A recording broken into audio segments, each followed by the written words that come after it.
ಸಾಕಷ್ಟು ಜನ ಅಲ್ಪಸಂಖ್ಯಾತರು ಟಿಕೆಟ್ ನೀಡಬೇಕನ್ನಂತಹ ಒತ್ತಾಯ ಕೂಡ ಮಾಡ್ತಾರೆ. ಯಾಕೆ ಸರ್ ಈಗ ಇಷ್ಟು ದಿನ ಖಲೀಲುಲ್ಲಾ ಅವರು ಯಾಕೆ ಸೈಲೆಂಟ್ ಆಗಿದ್ರು? ಟೈಮ್ ಬರಲಿ ನಾನು ಮಾತಾಡ್ತೀನಿ ಅಂತ ಹೇಳಿದ್ರು. ಚುನಾವಣೆಯ ರಣತಂತ್ರ ನಿಮ್ಗೆ ಹೇಗಿದೆ ಅಂತ ಗೊತ್ತು. ಸೊ ಹಾಗಾಗಿ ಈಗ ದಕ್ಷಿಣದಲ್ಲಿ ನಿಮಗೆ ಟಿಕೆಟ್ ಕೊಡ್ತಾರೆ. ಸೊ ಆ ರಣತಂತ್ರ ಇಲ್ಲಿ ಉಪಯೋಗಿಸ್ಲಿಕ್ಕೆ ಅನುಕೂಲ ಆಗುತ್ತಾ ಅಂತ.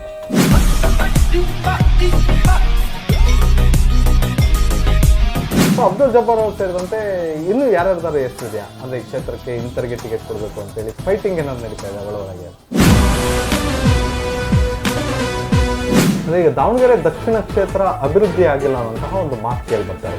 ಒಂದು ಕಡೆ ಸಾರ್ವಜನಿಕವಾಗಿ ಕೇಳಿ ಬರ್ತಾರೆ, ಇನ್ನೊಂದು ಕಡೆ ಕಾಂಗ್ರೆಸ್ನಲ್ಲೇ ಕೆಲವರು ಹೇಳ್ತಾರೆ ಉಂಟು ಕ್ಷೇತ್ರ ಅಭಿವೃದ್ಧಿ ಆಗಿಲ್ಲ. ನಿಜವಲ್ಲೂ ದಕ್ಷಿಣ ಕ್ಷೇತ್ರ ಅಭಿವೃದ್ಧಿ ಆಗಿದೆ ಆಗಿಲ್ವ? ದಕ್ಷಿಣ ಕ್ಷೇತ್ರಕ್ಕೆ ಗೆಲ್ಲಬೇಕು ಅಂತಂದರೆ ಎಸ್ ಮಲ್ಲಿಕಾರ್ಜುನ್ ಅವರ ಅವಶ್ಯಕತೆ ಇದೆ ಕ್ಷೇತ್ರಕ್ಕೆ. ಡೆಫಿನೆಟ್ಲಿ ಅವ್ರು ಇಲ್ದಂಗೆ ಎಲೆಕ್ಷನ್ ಮಾಡೋಕ್ಕಾಗಲ್ಲ, ಅವ್ರು ಇಲ್ದಂಗೆ ನಾನಲ್ಲ ಯಾವನು ಗೆಲ್ಲಕ್ಕಾಗಲ್ಲ. ಈಗ ನೀವು ಕೂಡ ಟಿಕೆಟ್ ಕೇಳ್ತಾ ಇದ್ದೀರಿ. ಹೌದು. ಈಗ ನೀವೇನಾದ್ರು ಹೈಕಮಾಂಡ್ ಏನಾದ್ರು ಕೇಳ್ಕೊಂಡಿದ್ದೀರಾ? ಅಲ್ಪಸಂಖ್ಯಾತರಿಗೆ ಟಿಕೆಟ್ ಕೊಡೋದಾದ್ರೆ ಮೊದಲ ಪ್ರಯಾರಿಟಿ ಮೇಲೆ ನಿಮಗೆ ಟಿಕೆಟ್ ಕೊಡಬೇಕು ಅಂತ ಒತ್ತಾಯ ಏನಾದ್ರು ಮಾಡ್ತೀರಾ? ಡೆಫಿನೆಟ್ಲಿ ಮಾಡ್ತೀನಿ. ಸಮರ್ಥ ಅಂದರೆ ಶಾಮನು ಶಿವಶಂಕರಪ್ಪನ ಮೊಮ್ಮಗ ಅಂದರೆ ಅಜ್ಜನ ಕ್ಷೇತ್ರ ಮೊಮ್ಮಗನಿಗೆ ಕೊಡ್ರಿ ಅಂತ ನಿಮ್ಮ ಸಮಾಜದ ಮುಖಂಡರು ಹೋಗಿ ಹೈಕಮಾಂಡ್ ಅಂತ ಕೇಳ್ತಾರೆ. ದಕ್ಷಿಣ ದಂಗಲ್ ವಿಶೇಷ ಕಾರ್ಯಕ್ರಮಕ್ಕೆ ಸ್ವಾಗತ. ನಾನು ಪ್ರವೀಣ್ ಬಾಡ. ದಕ್ಷಿಣ ವಿಧಾನಸಭಾ ಕ್ಷೇತ್ರದ ಉಪಚುನಾವಣಾ ಕಣ ರಂಗೇರ್ತಾ ಇದೆ. ಚುನಾವಣೆ ಘೋಷಣೆಗೆ ಮುನ್ನವೇ ಕಾಂಗ್ರೆಸ್ನಲ್ಲಿ ಟಿಕೆಟ್ಗಾಗಿ ಫೈಟ್ ಆರಂಭವಾಗಿದೆ. ಒಂದ್ ಕಡೆ ಅಲ್ಪಸಂಖ್ಯಾತರು ಕೂಡ ಈ ಬಾರಿ ದಕ್ಷಿಣ ವಿಧಾನಸಭಾ ಕ್ಷೇತ್ರದಿಂದ ಟಿಕೆಟ್ ನೀಡಬೇಕು ಅನ್ನಂತಹ ಫೈಟ್ ಕೂಡ ನಡೀತಾ ಇದ್ದು, ಸಾಕಷ್ಟು ಜನ ಅಲ್ಪಸಂಖ್ಯಾತರು ಟಿಕೆಟ್ ನೀಡಬೇಕು ಅನ್ನಂತಹ ಒತ್ತಾಯ ಕೂಡ ಮಾಡ್ತಾ ಇದ್ದಾರೆ. ಒಂದ್ ಕಡೆ ಅಬ್ದುಲ್ ಜಬ್ಬಾರ್ ಸೇರಿದಂತೆ ಸಾಕಷ್ಟು ಜನ ಮುಖಂಡರು ಈ ಬಾರಿ ಶಾಮನೂರು ಶಿವಶಂಕರಪ್ಪನವರು ಅಲ್ಪಸಂಖ್ಯಾತರಿಗೆ ಟಿಕೆಟ್ ಬಿಟ್ಕೊಡ್ತೀವಿ ಅನ್ನಂತಹ ಮಾತು ನೀಡಿದ್ರು. ಸೊ ಹಾಗಾಗಿ ಈ ಬಾರಿ ನಮಗೆ ಟಿಕೆಟ್ ಕೊಡಬೇಕು ಅನ್ನೋಂತಹ ಒತ್ತಾಯ ಕೂಡ ಮಾಡ್ತಾ ಇರುವಂಥದ್ದು. ಸೊ ಇದೆಲ್ಲದರ ನಡುವೆ ವಿದ್ಯಾವಂತರು ಜೊತೆಗೆ ವಕೀಲರಾದಂತಹ ಇಬ್ರಾಹಿಂ ಖಲೀಲುಲ್ಲಾ ಅವರು ಕೂಡ ಟಿಕೆಟ್ಗಾಗಿ ಮನವಿ ಮಾಡ್ತಾರೆ. ಸೊ ಈಗ ಅವರು ನಮ್ಮ ಜೊತೆ ಇದ್ದಾರೆ, ಅವ್ರನ್ನ ಮಾತಾಡ್ಸೋಣ. ಸರ್, ಕಾರ್ಯಕ್ರಮಕ್ಕೆ ಸ್ವಾಗತ. ನಮಸ್ಕಾರ. ಮೊದಲನೇದಾಗಿ ಈಗ ದಕ್ಷಿಣ ವಿಧಾನಸಭಾ ಕ್ಷೇತ್ರ ಅದು ಕಾಂಗ್ರೆಸ್ನ ಭದ್ರಕೋಟೆ. ಯಾಕಂದರೆ ಶಾಮನೂರು ಶಿವಶಂಕರಪ್ಪನವರು ಸತತವಾಗಿ 6 ಬಾರಿ ದಕ್ಷಿಣದಿಂದ ಗೆದ್ಕೊಂಡು ಬಂದಿರುವಂಥದ್ದು. ಸೊ ಅವರು ಏನು ಕಳೆದ ಚುನಾವಣೆಯಲ್ಲಿ ಮುಂದಿನ ಬಾರಿ ಅಲ್ಪಸಂಖ್ಯಾತರಿಗೆ ಟಿಕೆಟ್ ಕೊಡ್ತೀವಿ ಅನ್ನೋಂತಹ ಮಾತು ಹೇಳಿದ್ರು ಅಂತೇಳಿ. ಸೊ ಇದೀಗ ಏನು ಅವರ ನಿಧನದ ನಂತರ ಅದು ಮುನ್ನಾಲೆಗೆ ಬಂತು. ಅಲ್ಪಸಂಖ್ಯಾತರು ಕೂಡ ಈ ಬಾರಿ ತಮಗೆ ಕ್ಷೇತ್ರ ಬಿಟ್ಕೊಡ್ಬೇಕು ಅನ್ನೋಂತಹ ಒತ್ತಾಯ ಕೂಡ ಮಾಡ್ತಾ ಇದ್ದಾರೆ. ಸೊ ಅದರಲ್ಲಿ ನೀವು ಕೂಡ ನನಗೆ ಟಿಕೆಟ್ ಕೊಡಿ ಅನ್ನೋಂತಹ ಒತ್ತಾಯ ಮಾಡ್ತಾ ಇದ್ದೀರಿ. ಯಾಕೆ ಸರ್ ಈಗ ಇಷ್ಟು ದಿನ ಖಲೀಲುಲ್ಲಾ ಅವರು ಯಾಕೆ ಸೈಲೆಂಟ್ ಆಗಿದ್ರು? ಸೈಲೆಂಟ್ ಏನಿಲ್ಲ, ನಾನು ರೈಟ್ ಟೈಮ್ ಬರಬೇಕಲ್ಲ. ಒಂದು ಧೀಮಂತ ನಾಯಕ, ನಮ್ಮೆಲ್ಲರಿಗೂ ಅವರು ಆದರ್ಶ ವ್ಯಕ್ತಿ ಆಗಿದ್ದರು. ಅವ್ರು ತೀರ್ಕೊಂಡಾಗ ಇಮಿಡಿಯೇಟ್ಲಿ ಬಂದು ನನಗೆ ಟಿಕೆಟ್ ಕೊಡಿ ಅನ್ನೋದು ಅದು ಮನುಷ್ಯತ್ವ ಅಲ್ಲ. ಒಂದು ಮನೇಲಿ ಸಾವು ಇದ್ದಾಗ ನಾವು ಸಂಭ್ರಮಿಸಿ ನಮಗೆ ಟಿಕೆಟ್ ಕೊಡಿ ಅನ್ನೋದು ಒಂದು ನಮ್ಮ ಇದೂ ಅಲ್ಲ, ಸಂಸ್ಕೃತಿನೂ ಅಲ್ಲ. ಸೊ ಅದಕ್ಕೆ ಆ ಟೈಮ್ ಬಂದಾಗ ಯಾವಾಗ ಟಿಕೆಟ್ ಕೇಳೋ ಟೈಮ್ ಬರುತ್ತೆ ಅವಾಗ ಕೇಳೋಣ ಅಂತ ನಾನು ಸುಮ್ಮನಿದ್ದೆ. ಭಾಳಷ್ಟು ಜನ ನನಗೆ ಕೇಳಿದ್ರು, ಯಾಕೆ ನೀವು ಇನ್ನೂ ಕೇಳ್ತಾ ಇಲ್ಲ, ಯಾಕೆ ನೀವು ಲಾಸ್ಟ್ ಟೈಮು ಕೇಳಿದ್ರಿ ಈ ಸಲ ಕೇಳ್ತಾ ಇಲ್ಲ, ಟೈಮ್ ಬರಲಿ ನಾನು ಮಾತಾಡ್ತೀನಿ ಅಂತ ಹೇಳಿದ್ದೆ. ನೀವು ಬುದ್ಧಿವಂತರಿದ್ದೀರಿ, ಯೂತ್ ಕಾಂಗ್ರೆಸ್ಸಲ್ಲಿ ಗುರುತಿಸ್ಕೊಂಡಿರಿ, ಜೊತೆಗೆ ರಾಷ್ಟ್ರ ಮಟ್ಟದಲ್ಲೂ ಕೂಡ ಗುರುತಿಸ್ಕೊಂಡಿರೋ, ಜೊತೆಗೆ ಪ್ರೆಸೆಂಟಾಗಿ ಏನು ರಾಷ್ಟ್ರೀಯ ಕಾಂಗ್ರೆಸ್ ಪ್ರದೇಶ ಕಾಂಗ್ರೆಸ್ ಸಮಿತಿಯಲ್ಲಿ ಜನರಲ್ ಸೆಕ್ರೆಟರಿಯಾಗಿ ಕೆಲಸ ಮಾಡ್ತೀರಿ. ಯಾಕೆ ಸರ್ ಟಿಕೆಟ್ ಕೇಳೋದೆಲ್ಲೋ ತಡ ಅನ್ನಿಸ್ಲಿಲ್ವಾ ಅಂತೇಳಿ? ಯಾಕೆಂದರೆ ಸಾಕಷ್ಟು ಜನ ಮುಖಂಡರಿಗಾಗಲೇ ಭಾಳ ದಿನದಿಂದ ನಮಗೆ ಟಿಕೆಟ್ ಕೊಡ್ರಿ ಅಂತೇಳಿ ಒತ್ತಾಯ ಮಾಡ್ತಾರೆ. ಸೊ ಅವರೆಲ್ಲ ಟಿಕೆಟ್ ಕೇಳ್ತಾ ಇದ್ರು, ನೀವು ಯಾಕೆ ಸೈಲೆಂಟ್ ಆಗಿದ್ರಿ? ಇಲ್ಲ, ಟಿಕೆಟ್ ಕೇಳೋದ್ರಲ್ಲಿ ನಾನು ಸೈಲೆಂಟ್ ಆಗಿದ್ದೆ ನಿಜ. ಯಾಕಂದರೆ ಸಮಯ ಕರೆಕ್ಟಾಗಿ ಬಂದಾಗ ಕೇಳೋಣ. ಎಲ್ಲ ಏನಾಗುತ್ತೆ, ಈ ಟಿಕೆಟ್ ಅಂದ ತಕ್ಷಣ ನಾವು ಹೋಗಿ ಒಂದು 4 ಜನಕ್ಕೆ ಭೇಟಿ ಆಗೋದ್ರಲ್ಲಿ ಅರ್ಥವಿಲ್ಲ. ಎಲ್ಲಿ ಯಾರಿಗೆ ಮಾತಾಡಬೇಕು, ಇಲ್ಲಿ ಜಿಲ್ಲಾ ನಾಯಕರಿಗೆ ಮಾತಾಡಿ ಎಲ್ಲರಿಗೆ ಅವರಿಗೆ ಕನ್ವಿನ್ಸ್ ಆದರೆ ನಮಗಂಥವ್ರಿಗೆ ಅವಕಾಶ ಸಿಗುತ್ತೆ. ಸೊ ಅದನ್ನು ನಾನು ರೈಟ್ ಸಮಯ ಕಾಯ್ತಾ ಇದ್ದೆ. ಈಗ ಯಾಕೆ ನೀವು ಕೂಡ ಟಿಕೆಟ್ ಆಕಾಂಕ್ಷಿ ಯಾಕಾಗಿದ್ದೀರಿ ಅಂತೇಳಿ? ಅಂದರೆ ಏನೆಲ್ಲ ಒಂದು ಅಜೆಂಡಾಗಳು ಇಟ್ಕೊಂಡಿರೋದು ಈಗ ನಾನು ಯಾಕೆ ಆಗಿದ್ದೀನಿ ಅಂದರೆ, ನಾನು ವಿದ್ಯಾರ್ಥಿ ಜೀವನದಿಂದ ನನ್ನ ಹೋರಾಟದ ದಿನಗಳು ಇದ್ದಾವೆ. ನಾನು ಯೂತ್ ಕಾಂಗ್ರೆಸ್ ಅಧ್ಯಕ್ಷನಾಗಿ, ಜಿಲ್ಲಾ ಯೂತ್ ಕಾಂಗ್ರೆಸ್ ಅಧ್ಯಕ್ಷನಾಗಿ, ಅಲ್ಲಿಂದ ನಾನು ರಾಷ್ಟ್ರೀಯ ಕಾರ್ಯದರ್ಶಿಯಾಗಿ, ಅದಾದಮೇಲೆ AICCನಲ್ಲಿ ವಿವಿಧ ಹಂತದಲ್ಲಿ ಎಲೆಕ್ಷನ್ ಕೋಆರ್ಡಿನೇಟ್ರ್, ಎಲೆಕ್ಷನ್ ಇನ್ಚಾರ್ಜು, KPCCನಲ್ಲಿ KPCC ಕೋಆರ್ಡಿನೇಟ್ರ್ ಆದೆ, KPCC ಇನ್ಚಾರ್ಜ್ ಅದೇ, ಭಾಳಷ್ಟು ಎಲೆಕ್ಷನ್ಗಳಲ್ಲಿ ಕೆಲಸ ಮಾಡಿದ್ದೀನಿ. ಅದಾದಮೇಲೆ KPCC ಮೆಂಬರು ಆಗಿದ್ದೆ. ಈಗ KPCC ಜನರಲ್ ಸೆಕ್ರೆಟ್ರಿ ಆಗಿದ್ದೀನಿ. ಹಲವಾರು ರಾಜ್ಯ ತಿರುಗಿ ನನಗೇ ಆದ ಒಂದು ಎಕ್ಸ್ಪೀರಿಯನ್ಸ್ ಇದೆ ನನಗೆ ರಾಜಕೀಯದಲ್ಲಿ, ಮತ್ತು ಯಾವ ರೀತಿ ಎಲೆಕ್ಷನ್ಗಳಲ್ಲಾಗಲಿ. ಅದಕ್ಕೆ ನಾನು ಮುಂಚೆಯಿಂದನೂ ನಾನು ಲಾಸ್ಟ್ ಟೈಮು ಕೇಳಿದ್ದೆ, ನನಗೆ ಲೀಡರ್ಶಿಪ್ಪು ಹೇಳಿದರು ಅವರು ಧೀಮಂತ ನಾಯಕರು, ಅವರಿಗೆ ನೀವು ಕೆಲಸ ಮಾಡಿ ಮುಂದೆ ಅವಕಾಶ ಬಂದಾಗ ನಿಮಗೆ ಅವಕಾಶ ಕೊಡೋಣ ಅಂತಲೂ ಹೇಳಿದರು. ಈಗ ನಾವು ಅಂಥ ನಾಯಕರನ್ನ ಕಳ್ಕೊಂಡಿದ ಮೇಲೆ ನಾನು ಸಡನ್ನಾಗಿ ರಿಯಾಕ್ಟ್ ಮಾಡೋಕ್ಕೆ ನನಗೆ ಇಷ್ಟ ಆಗಿರಲಿಲ್ಲ. ಯಾಕಂದರೆ ಕೆಲವೊಂದು ಟೈಮ್ ಅವರೇ ನಮ್ಮಂಥವರಿಗೆ ಪ್ರೋತ್ಸಾಹ ನೀಡಿದ ನಾಯಕರು. ಸೊ ಅವರು ತೀರ್ಕೊಂಡಾಗ ನಾವು ಇಮಿಡಿಯೇಟ್ ರಿಯಾಕ್ಟ್ ಮಾಡೋದು ಅದು ಮನುಷ್ಯತ್ವ ಅಂತ ನನಗನ್ನಿಸ್ಲಿಲ್ಲ. ಈಗ ನೀವು ಸಾಕಷ್ಟು ಚುನಾವಣೆಗಳು MLA ಎಲೆಕ್ಷನ್ಸ್ ಇರ್ಬೋದು, ಸಾಕಷ್ಟು ಚುನಾವಣೆಗಳು ಮಾಡಿದಂತಹ ಒಂದು ಅನುಭವ ಇದೆ. ಯಾಕಂದರೆ ಬೇರೆ ಬೇರೆ ಕ್ಷೇತ್ರಕ್ಕೆ ಹೋಗಿ ಬೈ ಎಲೆಕ್ಷನ್ಸ್ ಮಾಡಿದ್ದೀರಿ, ಜೊತೆಗೆ ವಿಧಾನಸಭಾ ಎಲೆಕ್ಷನ್ಗಳು ಕೂಡ ಅಂದರೆ ಚುನಾವಣೆಯ ರಣತಂತ್ರ ನಿಮಗೆ ಹೇಗಿದೆ ಅಂತ ಗೊತ್ತು. ಸೊ ಹಾಗಾಗಿ ಈಗ ದಕ್ಷಿಣದಲ್ಲಿ ನಿಮಗೆ ಟಿಕೆಟ್ ಕೊಟ್ಟರೆ ಸೊ ಆ ರಣತಂತ್ರ ಇಲ್ಲಿ ಉಪಯೋಗಿಸ್ಲಿಕ್ಕೆ ಅನುಕೂಲ ಆಗುತ್ತಾ ಅಂತ? ಹಾಂ, ಎಲ್ಲದಕ್ಕಿಂತ ಮುಂಚೆಯಾಗಿ ನಮ್ಮಲ್ಲಿ ನಮ್ಮ ಜಿಲ್ಲೆ ನಲ್ಲಿ ಒಂದು ಧೀಮಂತ ನಾಯಕರಿದ್ದಾರೆ. ಅವರು ನಮ್ಮೆಲ್ಲರಿಗಿಂತ ಎಕ್ಸ್ಪೀರಿಯೆನ್ಸ್ ಇದ್ದಾರೆ. ಅವರು SS ಮಲ್ಲಿಕಾರ್ಜುನ್ ಅವರು ನಿಂತ್ಕೊಂಡು ಎಲೆಕ್ಷನ್ ಮಾಡೋದಿದು. ನನಗೆ ಅವಕಾಶ ಸಿಕ್ಕರೆ ನಾನು ಸುಮ್ಮನೆ ಅವ್ರ ಜೊತೆ ನಿಂತ್ಕೋಬೇಕಷ್ಟೇ. ಈಗ ಅವ್ರು ಕೇಪಬಲ್ ಇದ್ದಾರೆ, ಅವ್ರು ಮಾಡ್ತಾರೆ, ಆ ನಂಬಿಕೆ ನಮಗಿದೆ. ಅಂದರೆ ಎಲ್ಲೋ ಒಂದು ಕಡೆ ಯಾಕೆ ನೀವು ರಾಜಕೀಯ ಎಂಟ್ರಿ ಆದಾಗ ಸಾಕಷ್ಟು ಕಠಿಣವಾಗಿತ್ತು. ಯಾಕೆ ಸರ್ ನಿಮ್ಮನ್ನು ಯಾರನ್ನಾರು ರಾಜಕೀಯಕ್ಕೆ ತರಲಿಕ್ಕೆ ಹಿಂದೇಟ್ ಹಾಕಿದ್ರ? ಯಾಕೆ ಅಷ್ಟೊಂದು ಕಠಿಣ ಯಾಕಾಯ್ತು ನಿಮ್ದು ರಾಜಕೀಯ ಎಂಟ್ರಿ? ಏನಾಗಿತ್ತು, ನಾನು ಸ್ಟಾರ್ಟಿಂಗ್ ಯೂತ್ ಕಾಂಗ್ರೆಸ್ಸಿಗೆ ಬರೋಕ್ಕಿಂತ ಮುಂಚೆ ನನಗೆ ಇವತ್ತು ಆ ದಿನಗಳು ನೆನಪು ಬರ್ತವೆ. ಯಾಕಂದರೆ ಅದು ಗೋಲ್ಡನ್ ಡೇಸ್ ನನಗೆ. ನಾನು ಕ್ರಿಕೆಟ್ ಆಡ್ತಾಯಿದ್ದೆ ಹೈಸ್ಕೂಲ್ ಮೈದಾನದಲ್ಲಿ. ಹರಿಹರದಲ್ಲಿ ಒಂದು ಪ್ರೋಗ್ರಾಮ್ ನಡೀತಾಯಿತ್ತು. ನಮ್ಮ ಬೆಲ್ಲುಡಿ ಬಸವರಾಜ್ ಅವರು ಅಲ್ಲಿ ತಾಲೂಕು ಅಧ್ಯಕ್ಷರಾಗಿದ್ದರು. ಅವರ ಅಧ್ಯಕ್ಷತೆಯಲ್ಲಿ ರಾಜ್ಯ ಮಟ್ಟದ ಒಂದು ಮೆಂಬರ್ಶಿಪ್ ಲಾಂಚ್ ಪ್ರೋಗ್ರಾಮ್, ಆವಾಗ ಕೃಷ್ಣ ಬೈರೇಗೌಡರು ರಾಜ್ಯ ಅಧ್ಯಕ್ಷರಾಗಿದ್ದರು. ಆ ಟೈಮ್ನಲ್ಲಿ ನಮ್ಮ ಒಂದು ಫ್ರೆಂಡ್ ಕರ್ಕೊಂಡೋಗಿ, ಬಾರಪ್ಪ ಮಲ್ಲಣ್ಣಗೆ ನಿನ್ನಂಥ ಯುವಕರ ಅವಶ್ಯಕತೆ ಇದ್ದಾರೆ, ನೀನು ಯೂತ್ ಕಾಂಗ್ರೆಸ್ನಲ್ಲಿ ನೀನು ಕಾಂಪೀಟ್ ಮಾಡು, ನಾವೆಲ್ಲ ಸಹಾಯ ಮಾಡ್ತೀವಿ ಅಂತ ಹೇಳಿದರು. ನಾನು ಆ ಟೈಮ್ನಲ್ಲಿ ನನಗೆ ಅಷ್ಟು ಇಂಟ್ರೆಸ್ಟ್ ಇರಲಿಲ್ಲ, ಆದರೂ ಹೋಗಿದ್ದೆ. ಬಟ್ ಲಾಸ್ಟ್ 8-10 ಡೇಸ್ ಇದ್ದಾಗ ನಾವು ಒಳ್ಳೆ ಮೆಂಬರ್ಶಿಪ್ ಮಾಡಿದ್ವಿ. ಮೆಂಬರ್ಶಿಪ್ ಮಾಡಿದ ಮೇಲೆ ಜಿಲ್ಲಾ ಅಧ್ಯಕ್ಷ ಸ್ಥಾನಕ್ಕೆ ನಾನು ಕಾಂಪೀಟ್ ಮಾಡ್ತೀನಿ ಅಂತ ಹೇಳಿ ನಾನು ಕಾಂಪೀಟ್ ಮಾಡಿದಾಗ ಏನಾಯಿತು, ಜಿಲ್ಲೆಯಲ್ಲಿ ಆವಾಗ ಆಗಿನ ಜಿಲ್ಲಾ ಅಧ್ಯಕ್ಷರು ನಮ್ಮ ಅಬ್ದುಲ್ ಜಬ್ಬಾರ್ ಸಾಹೇಬರು, ಆಮೇಲೆ ಆಗಿನ ಪ್ರಧಾನ ಕಾರ್ಯದರ್ಶಿಗಳು, ಅವ್ರದ್ದೇ ಆದ ಒಂದು ಅಜೆಂಡಾ ಇತ್ತು. ಸೊ ಆ ಟೈಮ್ನಲ್ಲಿ ಅವರು ನನಗೆ ಮಲ್ಲಣ್ಣನ ಹತ್ರ ಕರ್ಕೊಂಡೋದ್ರು. ಅವ್ರು ನನಗೆ ಕನ್ವಿನ್ಸ್ ಮಾಡೋಕ್ಕೆ ನೋಡಿದರು, ನೀನು ಬೇಡ ಅಂತ. ಪಾಪ ಮಲ್ಲಣ್ಣ ಅವ್ರು ನಾನು ಹೋದ ತಕ್ಷಣ ಬಾರಪ್ಪ ನೀನು ಮಾಡಿದ್ದು ಏನು ಅಂತ ಹೇಳಿದರು.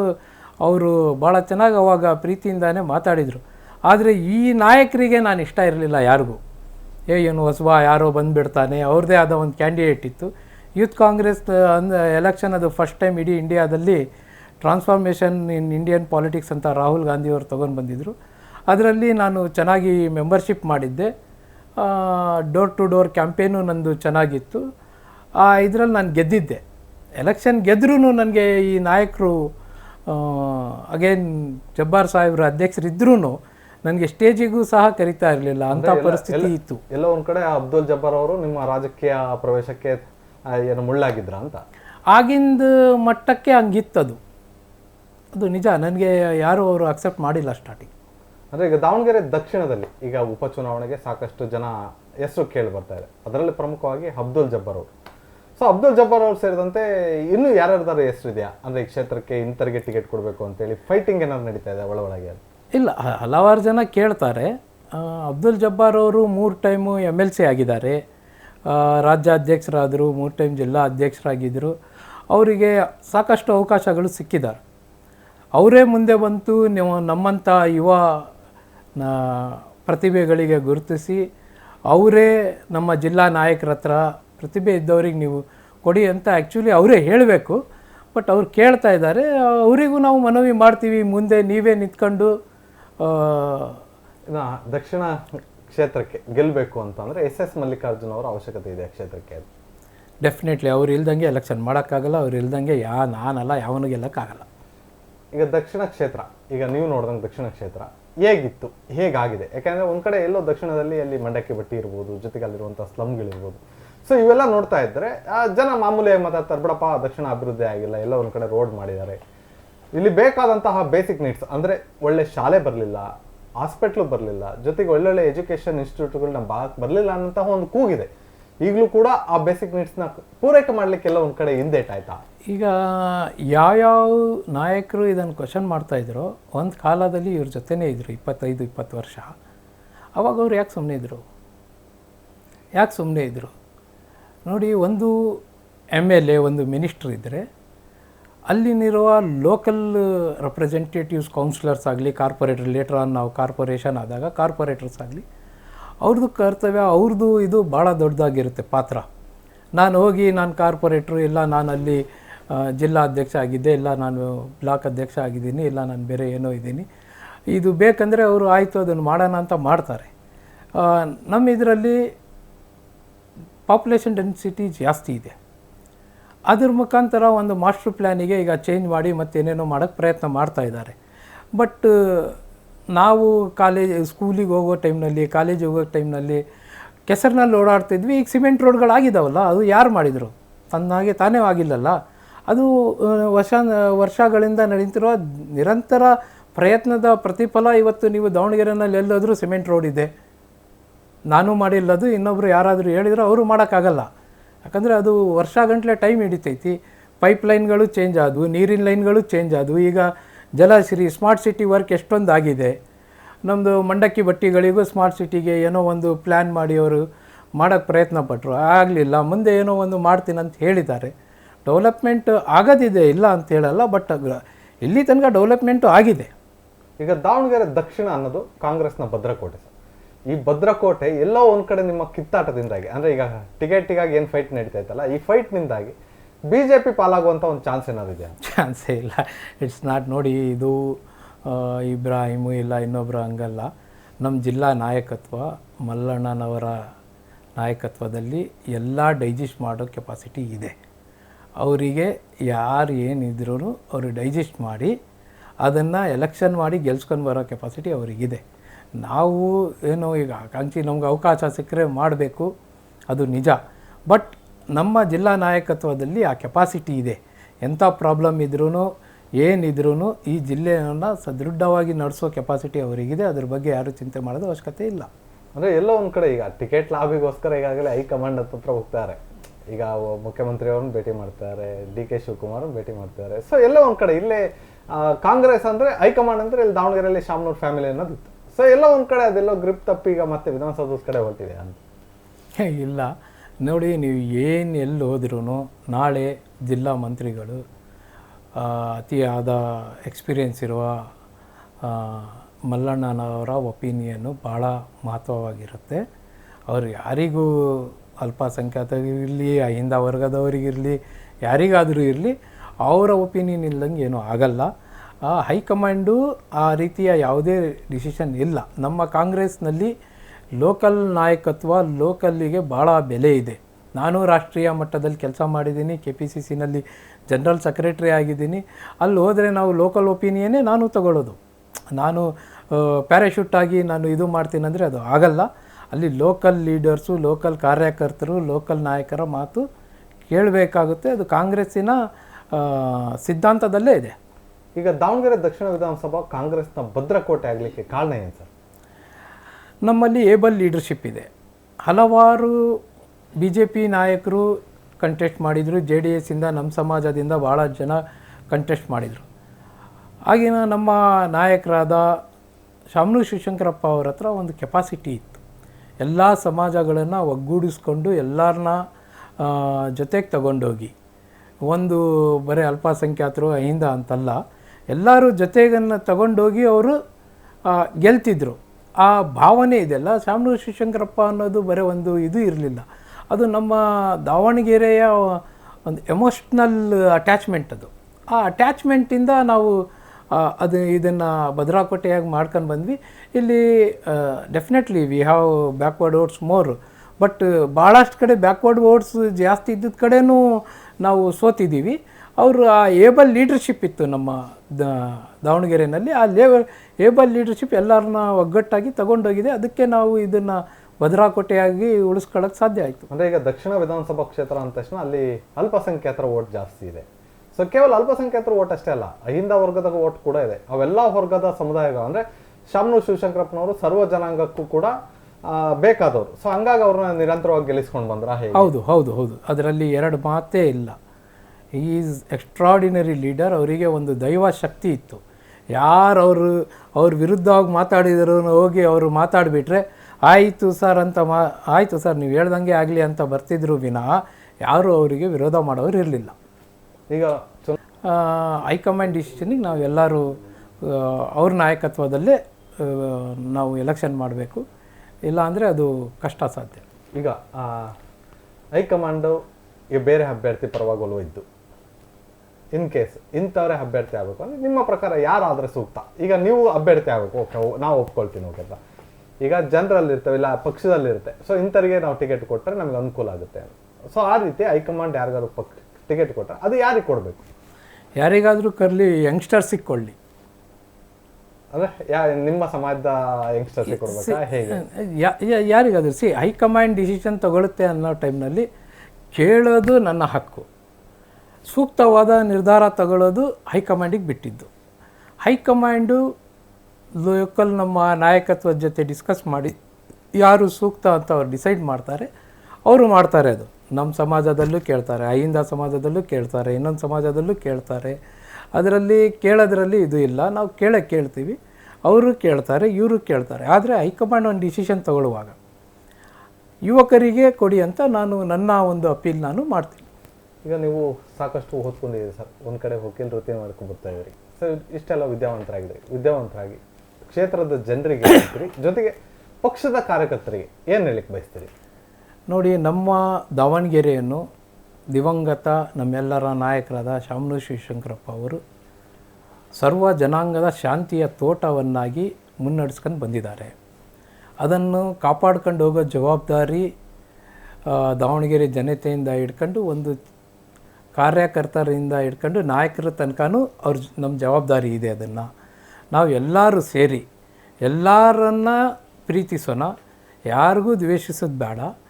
ಎಲ್ಲ ಜನರಂಗ ಎಲ್ಲ ಸಮಾಜನ ಜೊತೆಗೆ ತಗೊಂಡೋಗೋಣ, ಎಲ್ಲ ಸಮಾಜನ ಪ್ರೀತಿಸೋಣ, ಎಲ್ಲರೂ ಜೊತೆಗಾಗಿರೋಣ. ಈ ಎಲೆಕ್ಷನ್ಗಳು ಪ್ರತಿ 5 ವರ್ಷಕ್ಕೆ ಒಂದು ಟೈಮ್ ಬರ್ತವೆ ಹೋಗ್ತವೆ.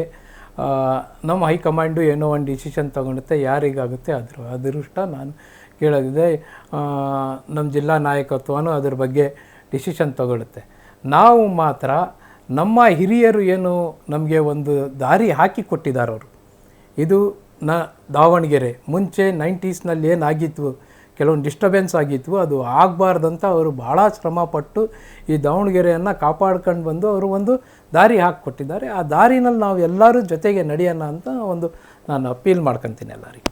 ಸರ್, ಈಗ ಅಲ್ಪಸಂಖ್ಯಾತರಿಗೆ ಟಿಕೆಟ್ ಕೊಡಬೇಕು ಅಂತ ಒತ್ತಾಯ ಕೇಳಿಬರ್ತದೆ. ಯಾಕಂದರೆ ಈಗ ದಾವಣಗೆರೆ ದಕ್ಷಿಣದಲ್ಲಿ ದಿನೇ ದಿನೇ ವೋಟರ್ಸ್ ಸಂಖ್ಯೆನೂ ಕೂಡ ಜಾಸ್ತಿ ಆಗಿದೆ. ಈಗ 2,31,000 ಜನ ವೋಟರ್ಸ್ ಇದ್ದಾರೆ. ಅದರಲ್ಲಿ ಅಲ್ಪಸಂಖ್ಯಾತರು 85,000, ನಿಯರ್ 80,000ರಿಂದ 85,000 ಜನ, 86,000 ಚಿಲ್ಲರೆ ಇದೆ. ಉಳಿದಂತೆ ಅದರ್ ಕ್ಯಾಸ್ಟ್ನವರು ಇದ್ದಾರೆ. ಈಗ ಅಲ್ಪಸಂಖ್ಯಾತರು ಕೇವಲ ನಮಗೆ ಅಷ್ಟೇ ಅಲ್ಪಸಂಖ್ಯಾತರು ವೋಟ್ ಬೀಳುತ್ತಾ? ಅದ್ರ ಜೊತೆಗೆ ಎಲ್ಲ ಸಮಾಜದನ್ನು ಹೋಗಿ ಅಪ್ರೋಚ್ ಮಾಡಬೇಕಲ್ಲ? ಹಾಂ, ಅದು ನೋಡಿ, ನಾನು ಆ ಕಾನ್ಸೆಪ್ಟನ್ನು ಸ್ವಲ್ಪ ಮಾಡಿಫೈ ಮಾಡಬೇಕು. ನಾವು ಬರೀ ಅಲ್ಪಸಂಖ್ಯಾತರಾಗೇ ಗೆಲ್ಲಕ್ಕಾಗಲ್ಲ, ನಾವು ಬೇರೆ ಇನ್ನೊಂದು ಕಮ್ಯುನಿಟಿಯಾಗಿ ಗೆಲ್ಲಕ್ಕಾಗಲ್ಲ. ನಾವು ಒಂದು ನಿಜ 88% ಅಹಿಂದ ಔಟ್ ಇರೋ ಕ್ಷೇತ್ರ ನಮ್ಮದು. ಎಲ್ಲರೂ ಜೊತೆಗೆ ಬಾಳ್ಬೇಕು. ಅದನ್ನೇ ನಾನು ಹೇಳಿದ್ದು.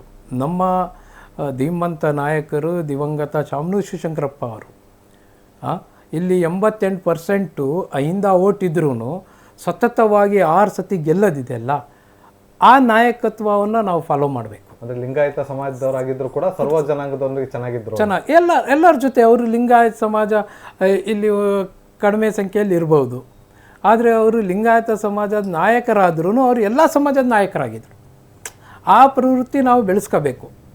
ನಾವು ಎಲ್ಲ ಸಮಾಜದವ್ರನ್ನ ಜೊತೆಗೆ ಇಟ್ಕೊಂಡು ನೀವು ಯೂತ್ ಕಾಂಗ್ರೆಸ್ನಲ್ಲಿ ನಾನು ಎಲೆಕ್ಷನ್ಗಳನ್ನು ನಂದು ಆದಮೇಲೆ ನಾನು ಬೇರೆ ಬೇರೆ ಜನ ಎಲ್ಲ ಸಮಾಜದವರಿಗೆ ನಾನು ಒಂದೊಂದು ಟೈಮ್ ಪ್ರಾತಿನಿಧ್ಯ ಕೊಟ್ಟೆ. ನಾನು ಪ್ರಯತ್ನ ಮಾಡಿದೆ ನಾಯಕತ್ವ ಬೆಳೆಸೋಕ್ಕೆ. ಅದು ಆ ಮಾರ್ಗವನ್ನೇ ನೋಡಿ ನಾನು ಮಾಡಿದ್ದದು. ಅವ್ರು ಹೆಂಗೆ ಗೆಲ್ತಾರೆ, ಅವ್ರದ್ದು ಓಟ್ ಇಲ್ಲ ಅಂದ್ರೂ ಜನ ಹೆಂಗೆ ನಂಬ್ತಾರೆ, ಆ ನಂಬೋ ನಾಯಕತ್ವ ಬೆಳೆಸೋದಿದೆಯಲ್ಲ ಅದು ಭಾಳ ಮುಖ್ಯವಾಗಿದೆ. ಅದು ಎಲ್ಲ ನಮ್ಮ ಮೇಲೆ ಒಂದು ದೊಡ್ಡ ಜವಾಬ್ದಾರಿ ಇದೆ. ಈಗ ನಾಳೆ ಅವಕಾಶ ಸಿಗುತ್ತೋ ಸಿಗಲ್ಲೋ ಅದು ನಮ್ಮ ಹೈಕಮಾಂಡು, ನಮ್ಮ ಜಿಲ್ಲಾ ನಾಯಕರು ಡಿಸೈಡ್ ಮಾಡ್ತಾರೆ. ಆದರೆ ಈ ನಾಯಕತ್ವ ಗುಣ ಬೆಳೆಸ್ಕೊಳ್ಳೋದ್ರಲ್ಲಿ ನಾನು ಹಿಂದೆ ಬೀಳಲ್ಲ. ಅಂದರೆ ಈಗ ನೀವು ಕೂಡ ಟಿಕೆಟ್ ಕೇಳ್ತಾ ಇದ್ರಿ ಸರ್. ಹೌದು. ಈಗ ನೀವೇನಾರು ಹೈಕಮಾಂಡ್ ಏನಾದ್ರು ಕೇಳಕ್ಕೆ ಹೋಗಿದ್ದೀರಾ? ದಾವಣಗೆರೆ ದಕ್ಷಿಣ ವಿಧಾನಸಭಾ ಕ್ಷೇತ್ರ ಅಂದ ತಕ್ಷಣ ಏನು 2,31,000 ಜನ ವೋಟರ್ಸ್ ಇದೆ ಸರ್. ಅದರಲ್ಲಿ 81ರಿಂದ 85,000 ತನಕ ಅಲ್ಪಸಂಖ್ಯಾತರು ವೋಟ್ ಇದೆ. 86,000 ಈಗ ಉಳಿದಂತೆ ಅದರ್ ಕ್ಯಾಸ್ಟ್ ಇದೆ. ಸೊ ಈಗ ನಾವು ಅಲ್ಪಸಂಖ್ಯಾತರು ನಮಗೆ ಟಿಕೆಟ್ ಕೊಟ್ಟರೆ ಕೇವಲ ಬರೀ ಸಮಾಜದ ಓಟ್ ಅಷ್ಟೇ ಆಗಿಸ್ಕೊಳ್ತಾರೆ. ಇನ್ನು ಅದರ್ ಬೇರೆ ಸಮುದಾಯಗಳನ್ನ ಹೋಗಿ ಅವ್ರ ಮನ ಯಾವ ರೀತಿ ಹೋಲಿಸ್ತಾರೆ ಅಂತ? ಇಲ್ಲ, ನಮ್ಮ ಸಮಾಜದ ಓಟಿಂದನೇ ಎಲೆಕ್ಷನ್ ಆಗುತ್ತೆ ಅಂತಿಲ್ಲ. ಎಲ್ಲ ಸಮಾಜದ ಸಹಕಾರನೂ ಬೇಕು. ಯಾವುದೇ ಪಕ್ಷದಿಂದ ಆಗಿರಲಿ, ಯಾರಾದರೂ ಕ್ಯಾಂಡಿಡೇಟ್ ಆದರೆ ಎಲ್ಲ ಸಮಾಜದ ಕ್ಯಾಂಡಿಡೇಟ್ ಆಗಿ ಬರಬೇಕು. ಪರ್ಟಿಕ್ಯುಲರ್ ಸಮಾಜದಿಂದ ನಾನು ಕ್ಯಾಂಡಿಡೇಟ್ ಆಗ್ತೀನಿ ಅಂದರೆ ಅವನು ಆ ವ್ಯಕ್ತಿ ಗೆಲ್ಲಕ್ಕಾಗಲ್ಲ. ಸೊ ಅದು ಎಲ್ಲ ಸಮಾಜನ ಜೊತೆಗೆ ತಗೊಂಡೋಗಬೇಕು. ಅದೇ ನಮ್ಮ ದಿವಂಗತ ಶಾಮನೂರು ಶಿವಶಂಕರಪ್ಪ ಅವರು ಹಾಕಿಕೊಟ್ಟಿರುವ ದಾರಿ. ಆ ದಾರಿನಲ್ಲೇ ನಾವು ನಡೆದರೆ ನಾವು ಈ ಕ್ಷೇತ್ರವನ್ನು ಭದ್ರಾಕೋಟೆಯಾಗಿ ಉಳಿಸ್ಕೊಂಡು ಹೋಗ್ಬೋದು. ನಾನು ಒಂದು ಆಕಾಂಕ್ಷಿಯಾಗಿದ್ದೀನಿ. ಅಲ್ಪಸಂಖ್ಯಾತರಲ್ಲಿ ಕೊಡೋದು ಅಂತ ಬಂದರೆ ನನಗೆ ಆದ್ಯತೆ ಕೊಟ್ಟು ನನಗೆ ಇದು ಮಾಡಬೇಕು ಅಂತ ನಾನು ಮನವಿ ಮಾಡ್ತೀನಿ. ಇಲ್ಲ ಅಂದರೆ ಜಿಲ್ಲಾ ನಾಯಕರ ಒಪಿನಿಯನ್ ತಗೊಂಡು ಯಾರಿಗೆ ಸೂಕ್ತ ಅಂತಾರೆ ಅವರು ಮಾಡ್ತಾರೆ ಹೈಕಮಾಂಡು. ಬಟ್ ಅಲ್ಪಸಂಖ್ಯಾತರಿಗೆ ಈ ಸಲ ಅವಕಾಶ ಇದೆ, ಕೊಡಿ ಅಂತ ಮನವಿ ಮಾಡ್ತೀನಿ. ಸರ್, ದಾವಣಗೆರೆ ದಕ್ಷಿಣ ಅಂದರೆ ಈಗ ಕಾಂಗ್ರೆಸ್ನ ಭದ್ರಕೋಟೆ. ಈಗ ಭದ್ರಕೋಟೆಯಲ್ಲಿ ಅಲ್ಪಸಂಖ್ಯಾತರಿಗೆ ಟಿಕೆಟ್ ಕೊಡಬೇಕು ಅನ್ನೋಂತಹ ಒತ್ತಾಯ ಕೇಳಿಬರ್ತಾ ಇದೆ. ಉದಾಹರಣೆ ಈಗ ಅಬ್ದುಲ್ ಜಬ್ಬಾರ್ ಅವರು MLC ಆಗಿ ಕೆಲಸ ನಿರ್ವಹಿಸ್ಕೊಂಡು ಬರ್ತಾರೆ. ಜೊತೆಗೆ ಅವ್ರ ಜೊತೆಗೆ ಸಾಕಷ್ಟು ಜನ ಹೆಸರು, ಸಾದಿಕ್ ಪೈಲ್ವಾನ್, ಈ ರೀತಿ ಹೆಸರುಗಳು ಕೇಳಿಬರ್ತದೆ. ಸೊ ಅದ್ರ ಜೊತೆಗೆ ನೀವು ಕೂಡ ಟಿಕೆಟ್ ಕೇಳ್ತಾರೆ. ಸೊ ಇನ್ ಕೇಸು ಅಲ್ಪಸಂಖ್ಯಾತರಿಗೆ ಟಿಕೆಟ್ ಕೊಡೋದಾದ್ರೆ ಮೊದಲ ಪ್ರಯಾರಿಟಿ ಮೇಲೆ ನಿಮಗೆ ಟಿಕೆಟ್ ಕೊಡಬೇಕು ಅನ್ನೋಂಥ ಒತ್ತಾಯ ಏನಾದ್ರು ಮಾಡ್ತೀರಾ? ಡೆಫಿನೆಟ್ಲಿ ಮಾಡ್ತೀನಿ. ಯಾಕಂದರೆ ನಾನು ಯುವಕನಾಗಿದ್ದೀನಿ, ಸಾಕಷ್ಟು ವರ್ಷಗಳಿಂದ ಪಕ್ಷಕ್ಕಾಗಿ ದುಡಿತಾ ಇದ್ದೀನಿ, ಲೋಕಲಾಗಿ ಕೆಲಸ ಮಾಡಿದ್ದೀನಿ, ಸ್ಟೇಟ್ನಲ್ಲಿ ಕೆಲಸ ಮಾಡ್ತಾಯಿದ್ದೀನಿ, ನ್ಯಾಷನಲ್ ಲೆವೆಲ್ನಲ್ಲಿ ಕೆಲಸ ಮಾಡಿದ್ದೀನಿ. ಭಾಳಷ್ಟು ಜನ ಇದ್ದಾರೆ. ಈಗ ನೀವು ಹೇಳಿದ್ರಿ ಅಬ್ದುಲ್ ಜಬ್ಬಾರ್ ಅವರು ಇದ್ದಾರೆ ಅಂತ. ಅವರು ಸಾಕಷ್ಟು ಅನುಭವಿಸಿದ್ದಾರೆ. ಈಗ ಅವರು ರಾಜ್ಯ ನಮ್ಮ ಅಲ್ಪಸಂಖ್ಯಾತರ ಅಧ್ಯಕ್ಷರಾಗಿದ್ದಾರೆ, 3 ಸತಿ MLC ಆಗಿದ್ದಾರೆ. ಈಗ ಯುವಕರಿಗೆ ಅವಕಾಶ ಮಾಡಿ ಕೊಡಬೇಕು, ಅವರೇ ಮಾಡಿ ಕೊಡಬೇಕು. ಯುವಕರಲ್ಲಿ ಬಂದಾಗ ನಾನು ಪ್ರಥಮ ಹಂತದಲ್ಲಿ ನಾನು ಇದ್ದೀನಿ. ನನಗೆ ಒಂದು ಅವಕಾಶ ಮಾಡಿಕೊಡಿ ಅಂತ ಡೆಫಿನೆಟ್ಲಿ ಅಲ್ಪಸಂಖ್ಯಾತರಲ್ಲಿ ನನಗೆ ನೀವು ಅವಕಾಶ ಮಾಡಿಕೊಡಿ ಅಂತ ನಾನು ಕೇಳ್ಕೊತೀನಿ. ಈಗ ಆಯ್ತು ಸರ್, ನಿಮಗೆ ಅವಕಾಶ ಮಾಡಿಕೊಡ್ತಾರೆ. ಓಕೆ, ನೆಕ್ಸ್ಟು ಈ ಇನ್ ಕೇಸು ನಿಮ್ಮನ್ನು ಈಗ ಅಲ್ಪಸಂಖ್ಯಾತರಿಗೆ ಇನ್ ಕೇಸ್ ಟಿಕೆಟ್ ಆಗಲಿಲ್ಲ, ಈಗ ಬೇರೆ ಸಮಾಜದಲ್ಲಿ ಈಗ ಉದಾಹರಣೆ ಅಹಿಂದ ವರ್ಗದವ್ರು ಜಾಸ್ತಿ ಇದ್ದಾರೆ, ಅಹಿಂದ ವರ್ಗದವ್ರಿಗೆ ಟಿಕೆಟ್ ಕೊಡಬೇಕಾ? ಇಲ್ಲ ಚುನಾವಣೆ ಯಾರ ನೇತೃತ್ವದಲ್ಲಿ ಆದರೆ ಚೆನ್ನಾಗಾಗುತ್ತೆ, ಅಂದರೆ ದಕ್ಷಿಣ ಮತ್ತೆ ನಮ್ಮ ಕಾಂಗ್ರೆಸ್ ಹಿಡಿತದಲ್ಲಿರುತ್ತೆ ಅನ್ನೋದಾಗಿ? ನೋಡಿ, ನಮಗೆ ಕೊಡಿ ಅಂತ ನಾವು ಕೇಳ್ತೀವಿ. ಯಾಕಂದರೆ ಈ ಸಲ ನಮಗೆ ಅವಕಾಶ ಇದೆ. ಹಲವಾರು ವರ್ಷಗಳಿಂದ ನಾವು ಕೇಳ್ಕೊಂಡು ಬಂದಿದ್ದೀವಿ. ಅವಕಾಶ ಇದೆ, ಮಾಡಿಕೊಡಿ ಅಂತ ಹೇಳ್ತೀವಿ. ಹೈಕಮಾಂಡು ಮತ್ತು ಜಿಲ್ಲಾ ನಾಯಕರು ಎಲ್ಲರೂ ಸೇರಿ ಎಲ್ಲ ಅಹಿಂದ ನಾಯಕರಿಗೆ ಕೊಡಬೇಕು, ಇಲ್ಲ ಬೇರೆ ಏನು, ಅದು ಹೈಕಮಾಂಡು ಮತ್ತು ನಮ್ಮ ಜಿಲ್ಲಾ ನಾಯಕರಿಗೆ ಬಿಟ್ಟಿರೋ ವಿಚಾರ. ಒಂದು ಆಕಾಂಕ್ಷಿಯಾಗಿ ಮನವಿ ಮಾಡೋದು ನನ್ನ ಹಕ್ಕು ಮತ್ತು ನನ್ನ ಕರ್ತವ್ಯನೂ. ಯಾಕಂದರೆ ಇಷ್ಟು ವರ್ಷ ನಾನು ಪಕ್ಷಕ್ಕೆ ದುಡಿದಿದ್ದ ಮೇಲೆ ನಂದು ಒಂದು ರೈಟ್ ಅನ್ನೋದು ಈ ಪಕ್ಷದಲ್ಲಿದೆ. ನಾನು ವಿದ್ಯಾವಂತಿದ್ದೀನಿ, ನಾನು ಹಲವಾರು ವರ್ಷಗಳಿಂದ ಚುನಾವಣಾ ರಾಜಕಾರಣ ನೋಡಿದ್ದೀನಿ, ಪಕ್ಷದ ಆರ್ಗನೈಜೇಷನ್ ನೋಡಿದ್ದೀನಿ, ಪಕ್ಷದ ಸೇವಾ ಮನೋಭಾವನೆಯಿಂದ ಮಾಡುವ ರಿಲೀಫ್ ಫಂಡ್ಗಳಲ್ಲೂ ಭಾಳಷ್ಟು ರಿಲೀಫ್ ಕ್ಯಾಂಪ್ಗಳಲ್ಲೂ ನಾನು ಭಾಳಷ್ಟು ಪಾಲ್ಗೊಂಡಿದ್ದೀನಿ. ಇದನ್ನೆಲ್ಲ ನನ್ನ ಸೇವೆಯೂ ಇದೆ ಪಕ್ಷಕ್ಕೆ, ಅದನ್ನು ಪರಿಗಣಿಸಿ ಅಂತ ಕೇಳ್ತೀನಿ ನಾನು. ನನಗೆ ಕೊಡಿ ಅಂತ. ಇಲ್ಲ ಅಂದರೆ ಆಮೇಲೆ ಹೈಕಮಾಂಡು ಜಿಲ್ಲಾ ನಾಯಕರು ಯಾವ ನಿರ್ಧಾರ ತಗೊಂಡ್ರು. ಸರ್, ಈಗ ಇನ್ನೊಂದು ನಂದು ಫೈನಲ್ ಪ್ರಶ್ನೆ ಸರ್. ಈಗ ಅಹಿಂದ ಮುಖಂಡರು ಒಂದು ಕಡೆ ಟಿಕೆಟ್ ಕೇಳಿದ್ರು, ಅದು ಓಕೆ ಸರ್. ಈಗ ಅದನ್ನು ಹೊರತುಪಡಿಸಿದಾಗ ಅಲ್ಪಸಂಖ್ಯಾತರು ಟಿಕೆಟ್ ಕೇಳ್ತಾರೆ. ಈ ಅಲ್ಪಸಂಖ್ಯಾತರಲ್ಲಿ ಸಹ ಕೆಲವರು ನಮಗೆ ಟಿಕೆಟ್ ಕೊಡ್ರಿ ಅಂತ ಕೇಳ್ತಾರೆ. ಇನ್ನು ಕೆಲವರು ಸಮರ್ಥ, ಅಂದರೆ ಶಾಮನೂರು ಶಿವಶಂಕರಪ್ಪನ ಮೊಮ್ಮಗ, ಅಂದರೆ ಅಜ್ಜನ ಕ್ಷೇತ್ರ ಮೊಮ್ಮಗನಿಗೆ ಕೊಡ್ರಿ ಅಂತೇಳಿ ನಿಮ್ಮ ಸಮಾಜದ ಮುಖಂಡರು ಹೋಗಿ ಹೈಕಮಾಂಡಲ್ಲಿ ಕೇಳ್ತಾರೆ. ಸೊ ಎಲ್ಲ ಒಂದು ಕಡೆ ಈಗ ಸಮಾಜದಲ್ಲಿ ಈ ರೀತಿಯಾದಂಥ ಭಿನ್ನಾಭಿಪ್ರಾಯ, ಅಂದರೆ ಈಗ ಒಂದು ಕಡೆ ನಾಯಕರು ನಾವು ಒಪ್ಕೊಳ್ಳುವ ಶಾಮನೂರು ಶಿವಶಂಕರಪ್ಪನವ್ರ ಕ್ಷೇತ್ರ ಇಷ್ಟ ಸತತವಾಗಿ 6 ವರ್ಷ ಗೆದ್ಕೊಂಡು ಬಂದಿದ್ದಾರೆ. ಸೊ ಮೊಮ್ಮಗನಿಗೆ ಒಂದ್ ಕಡೆ ಕ್ಷೇತ್ರ ಕೊಡಬೇಕು ಅಂತ ಅಂದ್ರೆ ಈ ಬಾರಿ ಟಿಕೆಟ್ ಕೊಡ್ಬೇಕು ಅಂತ ನಿಮ್ಮ ಸಮಾಜದ ಮುಖಂಡರು ಕೂಡ ಕೆಲವರು ಹೋಗಿ ಕೇಳ್ತಾ ಇರುವಂತ. ನೋಡಿ, ಆಶಾಭಾವನೆ ಮತ್ತು ಕೇಳೋದ್ರಲ್ಲಿ ತಪ್ಪೇನಿಲ್ಲ. ನನ್ನ ಜೊತೆನೂ ಬೇರೆ ಸಮಾಜದವರು ಬರ್ತಾರೆ, ನನ್ನ ಜೊತೆನೂ ಬೇರೆ ಮುಸ್ಲಿಮ್ಸ್ ಇದ್ದಾರೆ, ಇಲ್ಲ ಜಬ್ಬಾರ್ ಅವರು ಮೀಟಿಂಗ್ ಮಾಡಿದಾಗ ಅವ್ರ ಜೊತೆನೂ ಬೇರೆ ಬೇರೆ ಐಂದ ನಾಯಕರು ಕುತ್ಕೊಂಡು ಪ್ರೆಸ್ ಮೀಟ್ ಮಾಡಿದರು. ನಮ್ಮ ಸಮಾಜದವರು ಅವ್ರಿಗೆ ಕೇಳೋದ್ರಲ್ಲಿ ತಪ್ಪಿಲ್ಲ. ನಾವು ನಮಗೆ ಈ ಸಲ ಅವಕಾಶ ಇದೆ, ನಮಗೆ ಅವಕಾಶ ಮಾಡಿಕೊಡಿ ಅಂತ ಕೇಳೋದ್ರಲ್ಲೂ ತಪ್ಪಿಲ್ಲ. ಸೊ ಅಲ್ಟಿಮೇಟ್ಲಿ ಹೈಕಮಾಂಡ್ ಏನು ಡಿಸಿಷನ್ ತಗೊಳುತ್ತೆ ಅದಕ್ಕೆಲ್ಲ ನಾವು ತಲೆಬಾಗ್ತೀವಿ. ಓಕೆ, ಸೊ ಇದಿಷ್ಟು ಇಬ್ರಾಹಿಂ ಖಲೀಲುಲ್ಲಾ ಅವರ ಮಾತು. ಯಾಕಂದರೆ ಸಾಕಷ್ಟು ವರ್ಷಗಳಿಂದ ನಾನು ಕಾಂಗ್ರೆಸ್ ಪಕ್ಷದಲ್ಲಿ ಸಾಕಷ್ಟು ಸೇವೆ ಮಾಡ್ಕೊಂಡು ಬಂದಿದ್ದೀನಿ. ಅಂದರೆ ಪಕ್ಷ ಕಟ್ಟಿ ಬೆಳೆಸಿದ್ದೀವಿ, ಜೊತೆಗೆ ಯೂತ್ ಕಾಂಗ್ರೆಸ್ಸಲ್ಲಿ ಕೆಲಸ ಮಾಡಿದ್ದೀನಿ, ಸಾಕಷ್ಟು ಈಗ ಪ್ರೆಸೆಂಟ್ KPCC ಜನರಲ್ ಸೆಕ್ರೆಟರಿಯಾಗಿ ಕೆಲಸ ಮಾಡ್ತಾಯಿದ್ದೀನಿ. ಸೊ ಹಾಗಾಗಿ ಪಕ್ಷ ನನ್ನ ಸೇವೆಯನ್ನು ಗುರುತಿಸಿ ಈ ಬಾರಿ ತಮಗೆ ಟಿಕೆಟ್ ಕೊಡಬೇಕು ಅನ್ನೋಂತಹ ಮನವಿನೂ ಕೂಡ ಅವ್ರು ಮಾಡ್ತಾ ಇರುವಂಥದ್ದು. ಸೊ ಇದಾಗಿತ್ತು ಇವತ್ತಿನ ದಕ್ಷಿಣ ದಂಗಲ್. ಮತ್ತೊಂದು ದಕ್ಷಿಣ ದಂಗಲ್ ವಿಶೇಷ ಸಂಚಿಕೆಯೊಂದಿಗೆ ನಿಮ್ಮನ್ನು ಭೇಟಿ ಮಾಡ್ತೀನಿ. ಅಲ್ಲಿವರೆಗೂ ನೋಡ್ತಾ ಇರಿ ಒನ್ ಕನ್ನಡ.